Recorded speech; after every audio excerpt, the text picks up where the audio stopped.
Sabda TV. Bismillahirrahmanirrahim. Assalamualaikum warahmatullahi wabarakatuh. Innal hamdalillah nahmaduhu wa nasta'inuhu wa nastaghfiruh wa na'udzu billahi min shururi anfusina wa min sayyiati a'malina.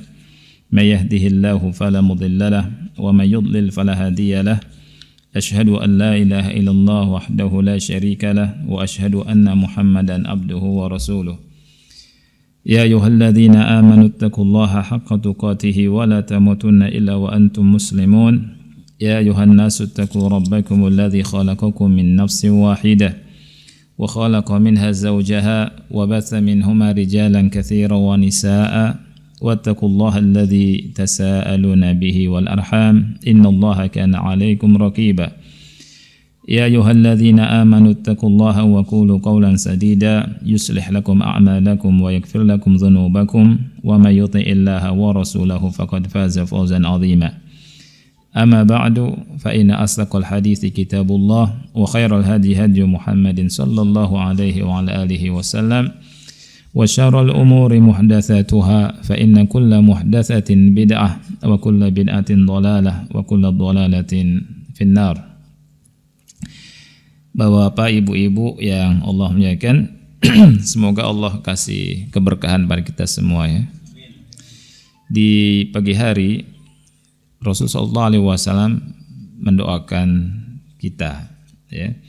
Rasul mendoakan dengan doanya Allahumma barik li ummati fi bukuriha. Ya Allah, berkahilah umatku di pagi harinya. Oleh karena itu, duduknya kita di sini, aktivitas nuntut ilmu, kita sama-sama membaca hadis Rasul kita SAW, kemudian mengambil faedahnya dari apa yang disampaikan oleh para ulama. Semoga menjadi awal hari yang baik buat kita semua. Bapak Ibu yang Allah muliakan, pada kesempatan ini insyaallah kita akan membahas babu nawaqidil wudu. Bab pembatal wudu ya. Kita akan baca beberapa hadis yang berkaitan dengan masalah ini. An Abi Hurairah radhiyallahu anhu qala sami'tu Rasulullah sallallahu alaihi wasallam yaqul la yaqbalu Allahu salata ahadikum idza ahdatha hatta yatawadda. Muttafaqun alaih. Wa fi lafdzil Bukhari la tuqbalu salatu man ahdatha hatta yatawadda. Dari Abu Hurairah radhiyallahu an, ia berkata, sami'tu, aku mendengar Rasulullah sallallahu alaihi wasallam yaqul, Rasulullah sallallahu alaihi wasallam bersabda, la yaqbalu Allahu salata ahadikum, Allah tidak menerima salat salah satu di antara kalian idza ahdatha, apabila berhadas, hatta yatawadda, sehingga dia berwudu. Dalam lafaz Bukhari, la tuqbalu salatu man ahdatha hatta yatawadda, tidak diterima salat orang yang berhadas sehingga dia berwudu ya. Hadis ini Bapak Ibu yang Allah muliakan merupakan penjelasan dari Rasul kita sallallahu alaihi wasallam yang disampaikan oleh Abu Hurairah atau dari jalan Abu Hurairah tentang salah satu pembatal wudu, yakni apa? Yakni hadas ya. Oleh karena itu di antara fawaid dari hadis yang mulia ini adalah anna salata, yang pertama, la tasihhu wa la tuqbalu illa bituhur atau bitahur ya. Salat itu tidak sah dan tidak diterima kecuali dengan bersuci, baik itu sholat wajib atau sholat sunnah. Kalau seseorang melakukan sholat duhur dalam keadaan tidak bersuci, walaupun sholatnya khusyuk, tepat waktu, sampai menangis ya, sholatnya tidak diterima. Kalau ada seseorang sholat malam tahajud ya, tapi tidak berwudu, salatnya tidak diterima ya. Kemudian yang kedua, anna man ahdatsa fi sholati fa salatuhu batilah. Ini faedah yang kedua. Faedah yang kedua, orang yang berhadas dalam sholat, maka sholatnya batal. Ketika kita sholat, di tengah-tengah sholat kemudian batal, buang angin, maka sholat kita batal. Ya. Jadi hadis yang mulia ini menjelaskan banyak sekali faedah. Tadi satu, bahwa sholat tidak sah dan tidak diterima kecuali dengan bersuci. Kemudian yang kedua, orang yang sholat kemudian di tengah-tengah sholat dia berhadas, maka sholatnya batal. Faedah yang ketiga, anna man shalla bi ghairi tahur fa salatuhu batilah sawa'un kana dzakiran aw nasiyan aw jahilan. Bahwa orang yang sholat dengan tanpa suci, maka sholatnya batal, baik dia ingat atau lupa atau bodoh. Ya. Ada orang sholat sengaja tidak wudu, maka sholatnya tidak diterima. Ada orang lupa,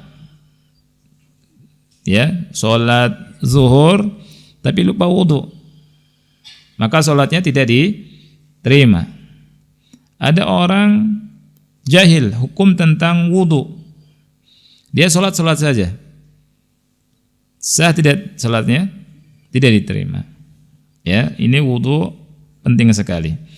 Dan hadas adalah sifat yang ada pada seseorang, apabila dia mendapatkannya, maka sifat tersebut melarang atau menghalangi orang dari sholat.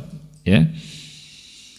Makanya aneh kalau ada orang, ikhwah yang Allah muliakan, dia sudah umroh, ya, dan Masya Allah, ya, dia sudah punya jabatan tinggi, umroh sama ikhwah kita, kemudian teman kita dengar dia buang angin, sholat aja.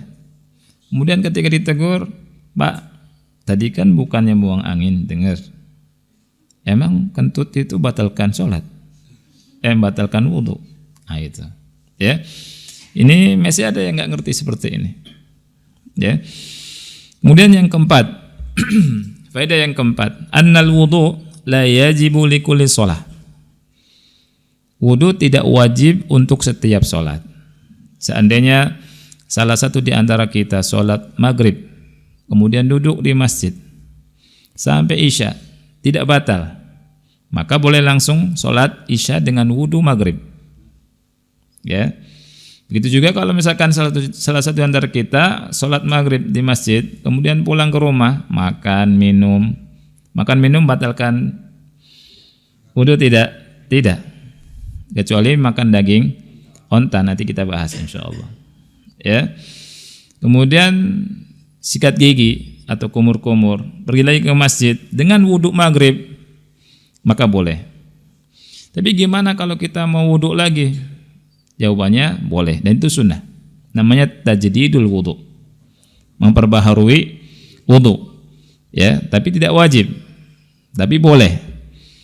Ya, boleh kita sholat isya dengan wudu maghrib atau bahkan dengan wudu zuhur, dengan wudu asar kalau belum batal, atau dengan wudu zuhur kalau belum batal. Ya. Berikutnya yang kelima, anna sholata la budda an yataqaddamaha at-tahara min al-hadathi al-asghari wal hadathil akbar. Jadi salat itu harus didahului dengan suci.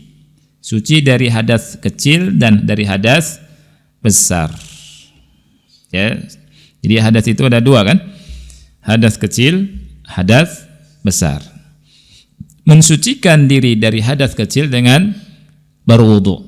Mensucikan diri dari hadas besar dengan mandi junub, mandi besar. Ya. Tanbih nomor 6 kita loncat ya.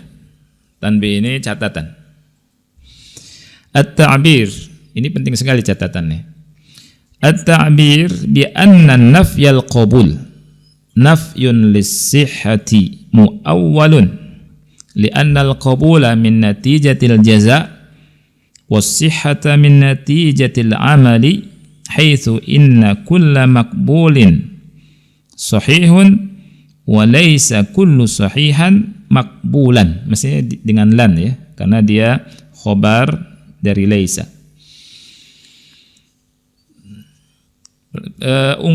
Ungkapan di sini, ungkapan Rasul kita di hadis ini ada nafyul qabul, penafian diterima. Ya, penafian diterima. Penafian diterima adalah nafyun lisihah, merupakan penafian bagi keabsahan sebuah amalan. Ya, jadi amalan ketika tidak dikatakan tidak diterima, maka amalan itu tidak sah. Jadi perhatikan, amalan ketika amalan itu dikatakan oleh Rasulullah SAW layak belullah, Allah enggak nerima, berarti amalan itu tidak sah. Qabul, penerimaan, ini min natijatil jaza, kaitannya dengan balasan, pahala. Ya. Adapun sah atau tidak sah, ini kaitannya dengan amalan. Ya. Sah atau tidak sah, kaitannya dengan amalan. Di mana setiap yang diterima pasti sah. Tapi tidak semua yang sah diterima. Ini kaidah ya. Semua yang diterima oleh Allah pasti sah. Tapi tidak yang dikatakan sah itu diterima. Diingat-ingat nih ya. Apa dalilnya? Dalilnya surat Al-Maidah ayat 27. Allah berfirman, "Innama yataqabbalullahu minal muttaqin." Sesungguhnya Allah hanya menerima amal itu dari orang-orang yang bertakwa. Kita sholat, ikhwani fillah, antara dua orang, ya, satu sholatnya niatnya tercampur dengan riya atau sholatnya enggak jelas dan seterusnya. Satu masya Allah sesuai sunnah, hatinya dipenuhi ketakwaan. Mana yang diterima? Yang kedua, ya, tetapi dua-duanya sah, tidak dituntut untuk sholat lagi. Ya, kita tanya ke adik kita, "Dek, sholat belum?" "Sudah, sholat." Tapi belum tentu diterima sama Allah. Tapi kalau sahnya, sah. Begitu juga sholat kita, belum tentu diterima. Oleh karena itu kita tidak boleh sombong. Kalau sudah beramal pasti diterima, nggak bisa tuh. Kita lihat perjalanan Nabi Ibrahim dan Ismail ketika membangun Ka'bah. Dalam surah Al-Baqarah Allah berfirman, "Wa idh yarfa'u Ibrahimul qawa'ida minal baiti wa Ismail Rabbana taqabbal minna innaka antas samiul alim." Dan ingatlah ketika Nabi Ibrahim dan Ismail itu membangun pondasi Ka'bah. Kemudian keduanya berdoa, "Rabbana wahai Rabb kami, terimalah amalan kami. Sesungguhnya Engkau Maha mendengar dan Maha mengetahui." Nabi Ibrahim setelah beramal dengan amalan yang besar, Nabi Ismail membantu Nabi Ibrahim beramal dengan amalan yang besar, tidak merasa diterima, tapi berdoa sama Allah, "Rabbana taqabbal minna innaka antas samiul alim." Jadi berdoa agar amalan diterima juga sesuatu yang paling penting. Oke. Kita sholat, kita mengharap amalan kita diterima sama Allah. Kita berkorban, kita minta korban kita diterima sama Allah. Kita puasa, juga puasa kita berharap sama Allah agar diterima. Makanya kita doakan, "Taqabbal sholatana wa siyamana wa qiyamana," dan seterusnya. Ini bagus doa ini. Doa agar diterima amalan kita, supaya kita tidak maghrur, tidak tertipu dengan, "Oh, kita sudah beramal nih." Tidak. Karena Allah berfirman, "Innama yataqabbalullahu minal muttaqin." Sesungguhnya amalan itu Allah terima hanya dari orang yang bertakwa. Makanya sifat takwa harus selalu kita harus selalu kita perhatikan. Dalil yang lain. Dalil yang lain tadi surah Al-Maidah 27 ya. Dalil yang lain hadis riwayat Muslim nomor 2230. Man ata arrafan lam tuqbal lahu salatun 40 yauman. Barang siapa yang mendatangi peramal atau dukun, salatnya tidak diterima selama 40 hari. Salatnya tidak diterima selama 40 hari. Orang datang dukun, ya, mendatangi, ini orang kurang kerjaan, ya, datang ke dukun, cuma datang doang, ya, nggak nanya, datang doang, ya. Kalau nanya lain lagi hukumnya, ya. Kata Rasul, man ata arrafan aw kahinan fasaddaqahu bima yaqul, ya, faqad kafar bima unzila ala Muhammadin sallallahu alaihi wasallam. Orang datang ke dukun, ya, kemudian kata Rasul salatnya tidak diterima 40 hari. Jangan kita berkata, waduh, saya datang dukun, salatnya nggak diterima 40 hari, kalau 40 hari saya nggak salat deh. Tambah dosa, ya kan? Karena apa? Meninggalkan salat. Wajib salat, tapi salatnya tidak diterima. Sah tidak salatnya? Sah. Itu maksudnya. Jadi harus dibedakan antara qabul dan sah. Ya. Qabul kaitannya dengan jaza, pahala. Sah kaitannya dengan amalan. Ini yang harus kita perhatikan. Kita langsung masuk ke hadis yang kedua. Ya, hadis yang kedua, penjelasan yang tentang salat kita enggak baca.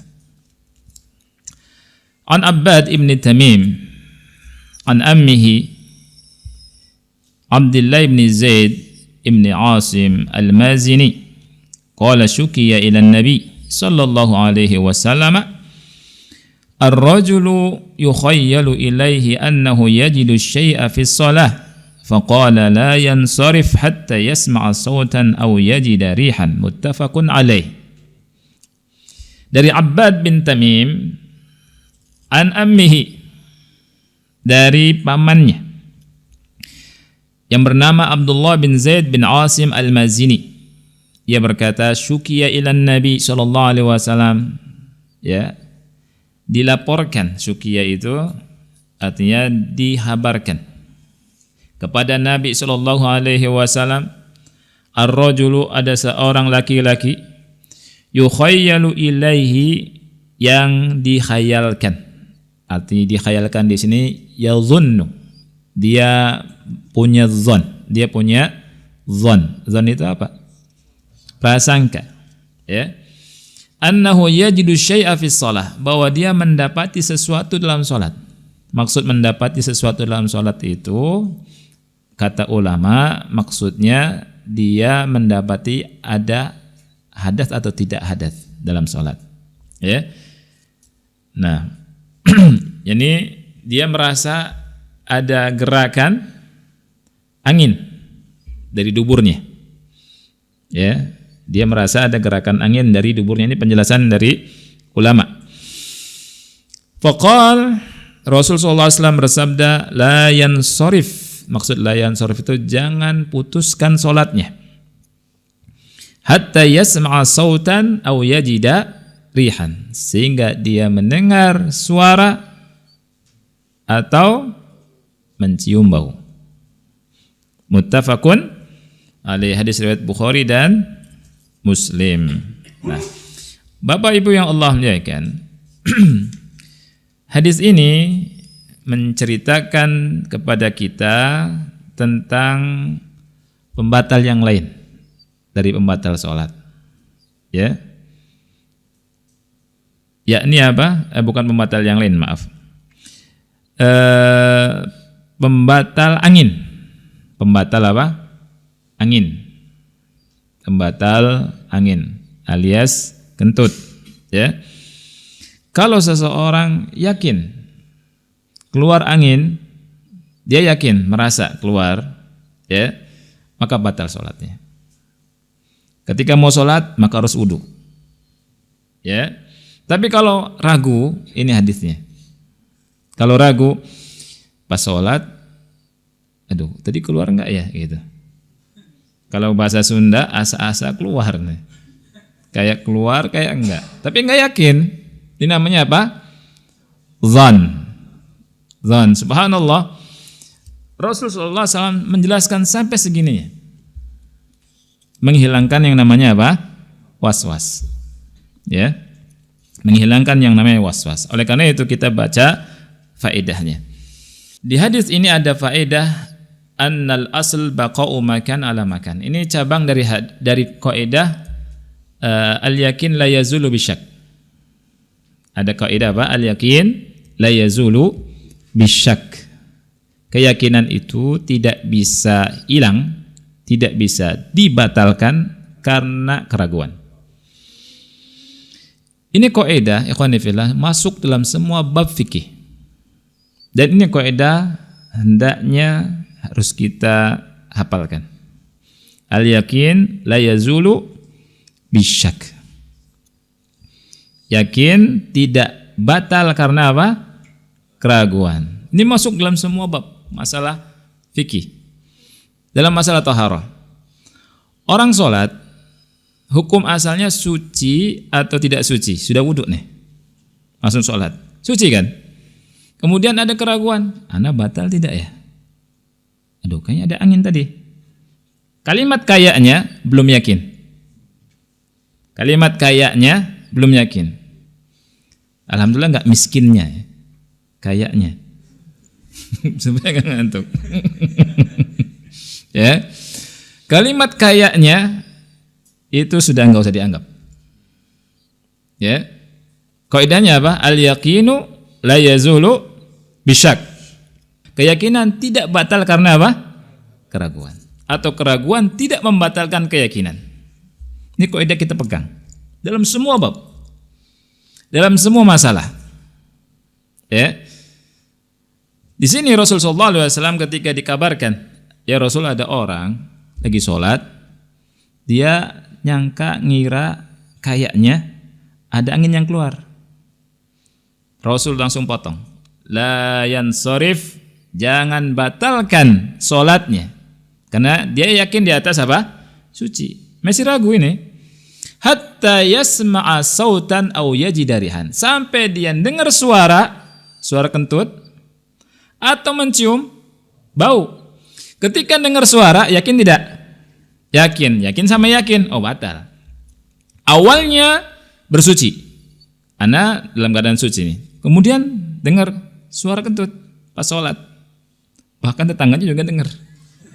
Ya, Anda kan lagi sholat, sering dengar, oh kacau ini. Anda pernah sebelum, waduh kacau ini. Ya, mungkin susah nahan kan? Iya.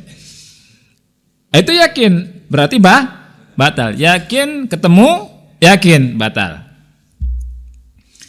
Yakin ketemu, yakin yang kedua, nggak ada suara, tapi bau. Ini muskilah ini juga, ya. Tetangganya juga kena juga, ya. Batal berarti. Yakin ketemu apa? Yakin.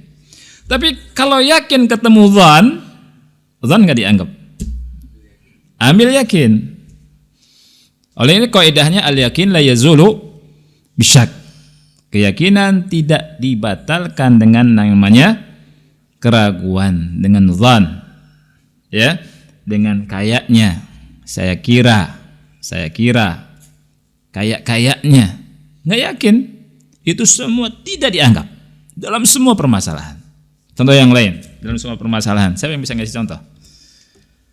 Ada orang muslim, orang soleh muslim, ada orang bilang dia kafir, tapi dengan apa? Keraguan, kayaknya kafir. Kita katakan muslim atau kafir? Muslim, mukmin. Ya, aduh ragu nih, yakin kafir atau tidak kafir nih, gitu ya? Muslim. Jadi menghukumi orang dengan ini. Al-yakin la yazulu bisyak. Ya. Al-yakin la yazulu bisyak. Kecuali datang keyakinan yang lain yang membatalkan keyakinan itu. Ya. Kalau was-was, kalau tidak punya kaidah ini kata Syekh Utsaimin, akan dihinggapi was-was yang berkepanjangan. Tidak akan ada ujungnya. Sampai ada orang sama istrinya saja enggak yakin. Dia cerai belum nih? Cerai tidak nih? Karena apa? Karena setan masuk. Jangan-jangan istri saya udah dicerai nih. Ini karena apa? Karena syak. Karena tidak punya kaidah ini. Karena enggak nuntut ilmu agama. Ya. Baik. Contoh yang lain, ikhwani. Al-yakin la yazulu bisyak. Di antara cabangnya adalah hukum asal sesuatu itu suci. Kita datang ke sebuah tempat. Kemudian kita mau sholat. Aduh, tempat ini suci atau tidak suci ya? Gitu. Hukum asalnya Pak, suci, yakin. Tidak suci itu dzan, kayaknya. Maka kita hilangkan dzan, kita katakan suci. Al-yakin la yazulu bisyak. Al-yakin la yazulu bisyak. Oleh karena itu ketika sahabat ada kolam air, kemudian berwudu di situ, ada yang mengatakan, jangan-jangan ada anjing yang ke situ. Ya, tetap wudu. Karena al-yakin la yazulu bisyak. Nah, contoh yang lain, al-aslu bara'atu dzimma juga ini bagian daripada al-yakin la yazulu bisyak. Kata ulama, manidda'a ala syakhsin dainan wa laysa indahu bayyinah. Ada orang yang nuduh orang lain, dia ngeklaim bahwa orang si fulan itu Ahmad punya utang. Ya. Tapi orang ini tidak punya bayyinah, tidak punya bukti. Tidak punya apa? Bukti. Maka kata ulama, fala yalzam al-mudda alaihi bid-dain. Maka yang dituduh tersebut tidak yalzam, dikatakan tidak punya utang.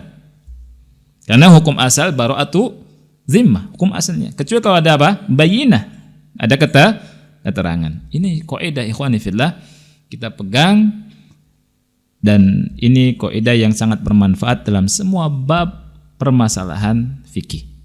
Ya, al-yakin la yazulu bisyak.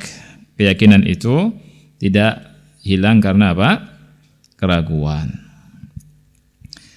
Faedah yang kedua, anna mujarrad asy-syak aw adh-dhann fil hadathi la yubtilu al-wudu wala shalah. Ragu, syak atau dhann tentang hadas tidak membatalkan wudu dan sholat seseorang. Tidak membatalkan wudu dan sholat seseorang. Faedah yang ketiga, tahrimul insiraf minas shalah illa bisababin hadatsin mutayaqqinin. Haram memotong sholat kecuali kalau memang berhadas dengan hadas yang yakin. Dengan hadas yang yakin. Kalau misalkan masih dzan, maka haram hukumnya kita membatalkan sholat kita. Jadi kalau misalkan pas lagi sholat, pas lagi ruku, aduh ada yang keluar nih kayaknya nih. Kayaknya kalau kita keluar malah haram. Kalau kita batalkan sholat malah haram. Karena apa? Karena dasar kita melakukan itu dengan apa? Dzan. Dengan dzan. Ya. Faedah berikutnya, faedah yang keberapa? Keempat.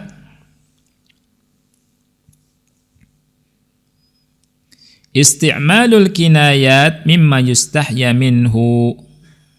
Menggunakan bahasa kinayah dari sesuatu yang malu untuk diucapkan. Ya. Bahasa Arabnya kentut, itu durot, kentut yang bersuara. Yang enggak bersuara fusa. Bahasa Arab itu sesuai dengan ini, ikhwan ya. Sesuai dengan kenyataan. Masya Allah. Kalau kita bilang hajar, itu suaranya kenceng, keras, batu. Ya. Fusa itu untuk angin yang tidak ada suaranya. Fusa. Tapi kalau yang ada suaranya, yang ini ada suaranya, duroto. Itu semuanya tebal semua makhrajnya. Itu hebatnya bahasa Arab. Anda kadang memperhatikan baca bahasa Arab itu asik. Ya, ngaji juga asik. Kalau tahu makhraj, tahu sifat, kemudian tahu makna, semakin asik ngaji itu. Ya, baca juga itu. Itu kelebihan bahasa Arab dibandingkan bahasa yang lain. Sesuai dengan makna, sesuai dengan kenyataan. Gitu ya. Kalau angin ada suaranya, ada kol-kolahnya tuh. Duroto. Iya kan? Antul. Kalau misalkan nggak ada suaranya, fusa. Ya. Lepas aja. Nggak punya salah, lepas aja. Nah.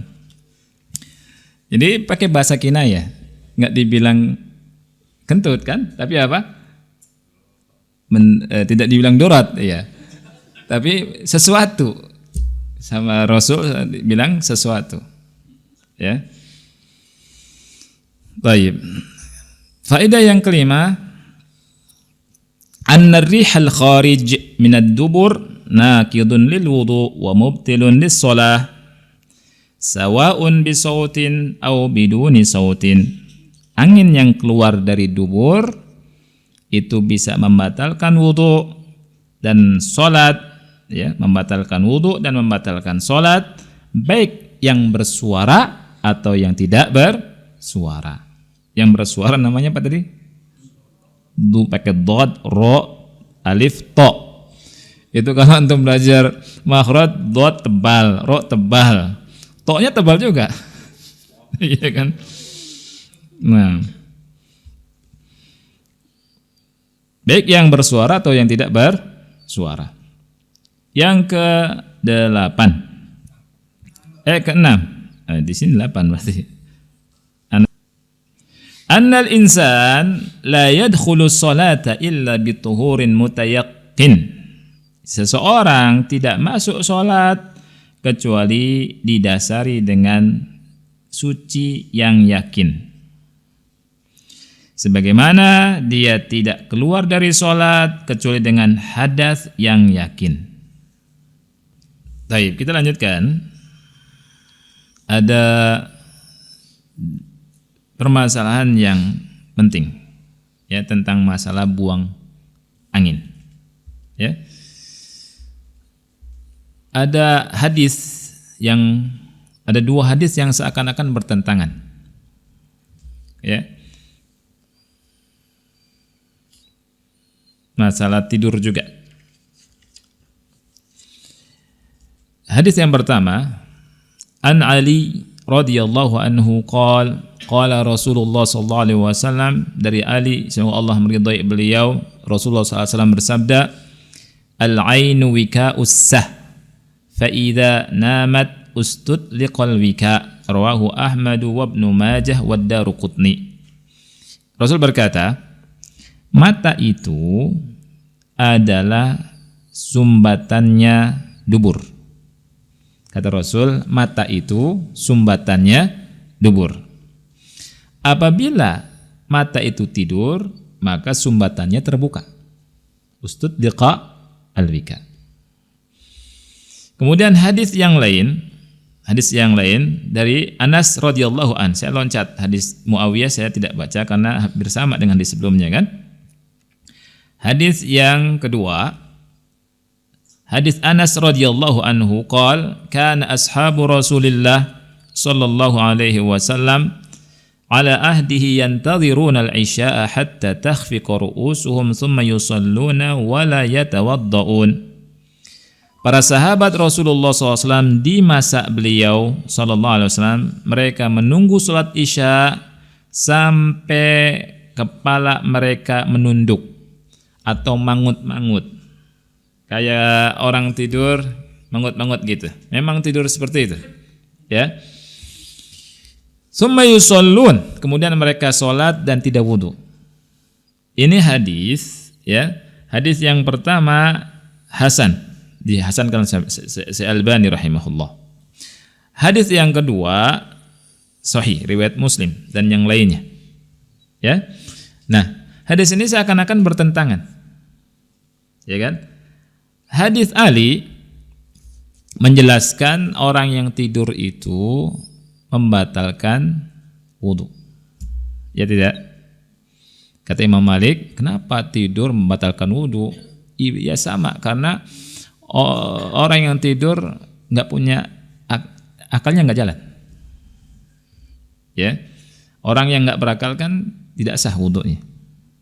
Nah, orang yang tidur itu batal wudu. Di hadis Ali bin Abi Thalib, orang yang tidur batal wudu. Di hadis Anas, antum tadi dengar, para sahabat Rasul kita Shallallahu Alaihi Wasallam nunggu sholat isya, ya, isyanya diakhirkan sampai tidur, sampai kepala mereka apa? Mantuk-mantuk.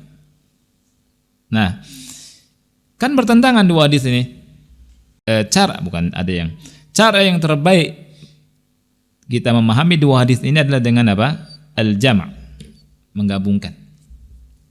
Ya, dan itu penjelasan ulama. Menggabungkannya gimana? Hadis Ali radhiyallahu an dibawa ke makna tidur yang nyenyak. Nauman amiqa. Tidur yang nyenyak. Ya. Hadis Anas bin Malik radhiyallahu an dibawa ke tidur yang khafif, tidur yang ringan, seperti kita waktu sholat Jumat. Tiap Jumat kali ya. Ngaku apa enggak itu? Ngaku aja lah. Sebagian kita di sholat Jumat itu, khotib itu ketika khutbah di samping ini, ya, ada yang ke kanan, ada yang ke kiri, kan gitu. Ya, suruh wudu nggak? Dia tidur, tidak suruh wudu karena tidurnya apa?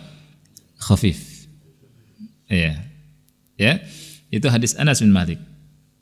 Ya, apalagi kalau khotibnya itu innal hamdalillah.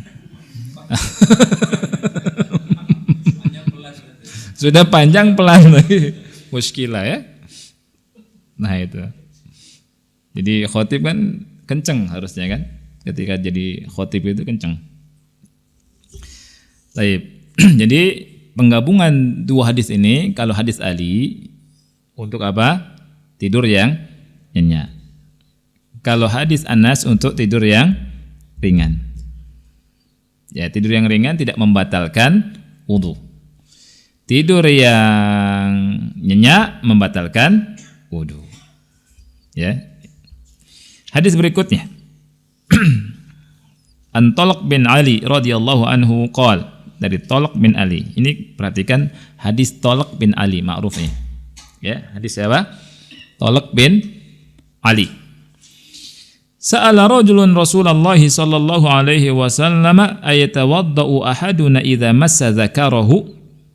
Qal innama huwa bad'atun minka aw jasadika, rawahu ahlus sunan wa Ahmad wa sahahahu Ibnu Hibban wa qala Ibnu al-Madini huwa ahsan min hadithi Busrah al-Ati. Dari Talq bin Ali radhiyallahu anhu qal, dia berkata, ada seseorang bertanya ke Rasul sallallahu alaihi wasallam, apakah salah satu di antara kita berwudu apabila menyentuh zakarnya? Qal, Rasul menjawab, innama huwa bid'atum minka aw jasadik. Sesungguhnya ia merupakan bagian daripada jasadmu, bagian dari kamu. Ini menunjukkan tidak berwudu. Ya, hadis Talq bin Ali menunjukkan orang yang menyentuh kemaluannya tidak berwudu. Hadis berikutnya kita lihat. an Busrah bintu Safwan, dari Busrah bintu Safwan radhiyallahu anha anna Rasulullah sallallahu alaihi wasallam qala man massa dzakarahu falyatawadda. Rasul bersabda, barang siapa yang menyentuh kemaluannya maka hendaknya dia berwudu. Bertentangan enggak hadis ini? Ya? Bertentangan kan? Nah, gimana cara jamaknya? Jadi hadis ini ikhwah yang Allah muliakan, tulis dulu faedahnya, bahwa langsung saja ya. Dua hadis ini seakan-akan apa? Bertentangan. Hadis Talak bin Ali tadi memberikan faedah bahwa menyentuh kemaluan tidak membatalkan wudu. Hadis Busrah memberikan faedah bahwa menyentuh kemaluan membatalkan wudu. Maka di sini muncul perbedaan pendapat di antara ulama. Ada yang pakai hadisnya tolak, ya, mutlak. Berarti kalau nyentuh nggak batal. Kalau ada yang pakai hadisnya Busrah, ya, kalau nyentuh dia batal, ya. Hadis tolak tidak batal, ya. Hadis tolak tidak batal. Kalau hadis Busrah batal. Baik. Nah, minal ulama ada yang menggabungkan, ya. Faqalu bil wudu nadban la wujuban. Ini penggabungannya adalah apa? Penggabungannya adalah wudu itu tidak wajib tapi sunnah. Ini penggabungannya. Kalau mau wudu silakan, tapi tidak wajib. Ya. Wa hadza bina'an ala anna al-lams min duni syahwah wa hadza aqrabu ila shawab. Dan ini dibangun di atas menyentuhnya bukan dengan dasar syahwat. Bukan dengan dasar apa? Syahwat, dan ini lebih mendekati apa? Kepada kebenaran, ya. Taib yang terakhir hadis yang di sini ke 23 ya. Satu hadis lagi ya. An Ali radhiyallahu anhu, dari Ali semoga Allah meridhai beliau, dia berkata, kuntu rajulan madza'an. Kata Ali, aku adalah seorang laki-laki yang sering keluar air madhi. Banyak keluar air madhi. Apa itu madhi? Madhi itu air muqaddimah syahwah.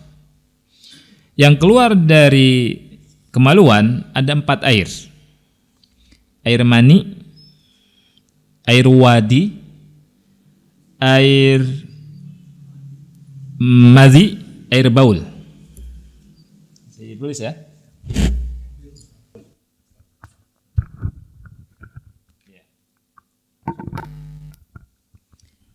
Kelihatan tidak? Kelihatan ya. Jadi yang pertama air apa? Mani. Yang kedua madhi. Yang ketiga wadi. Yang keempat baul. Baul ini air seni. Ya. Orang Arab baul ibil. Berarti air seninya onta. Boleh diminum. Ya. Siapa yang pernah minum seni onta?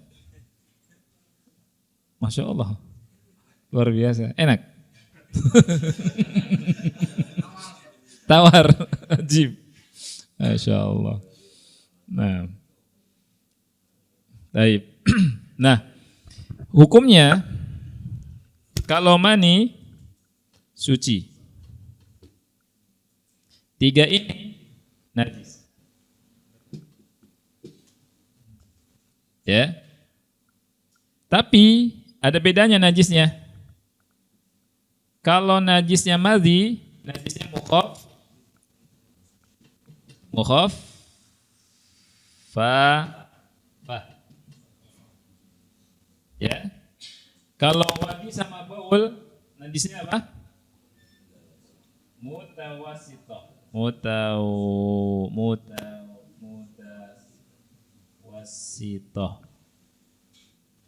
Mutawasit. Ya.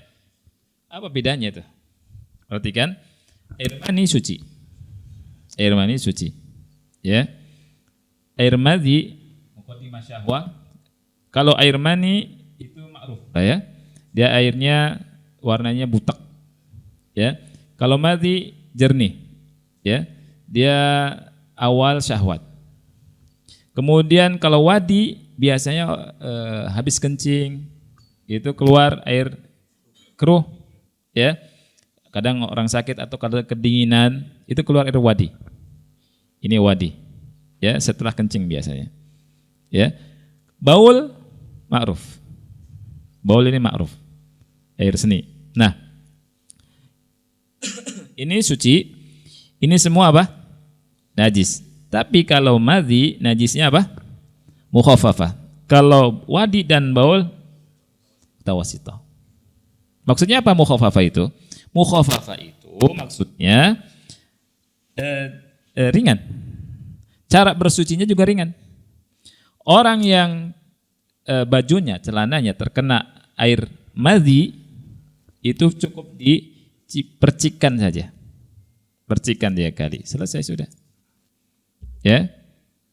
Kalau ini harus dicuci, wadi sama baul harus dicuci. Kalau kena air mani, enggak.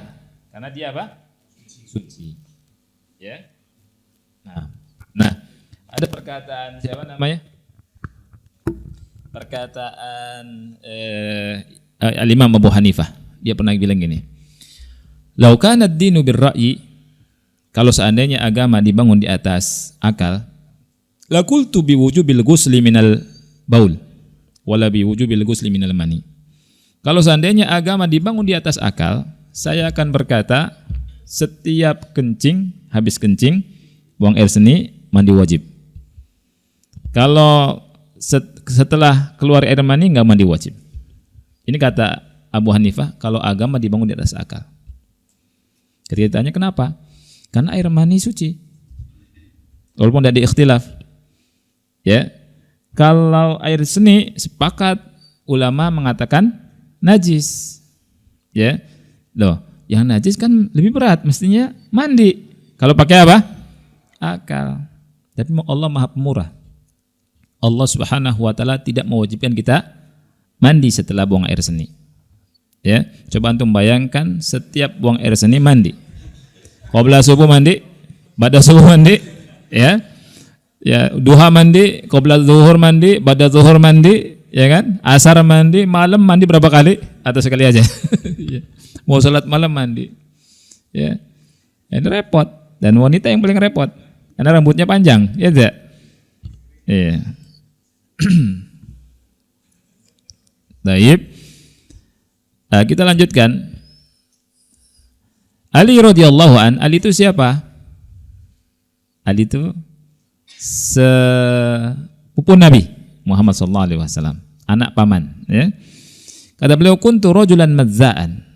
Aku laki-laki yang sering keluar air madhi. Fastahyaitu an as'ala Rasulullah sallallahu alaihi wasallam. Aku malu langsung bertanya kepada Rasulullah sallallahu alaihi wasallam. Karena apa? Limakani ibnatihi minni. Karena kedudukan putri beliau bagi diriku. Maksudnya siapa? Fatimah. Fatimah itu siapanya Nabi?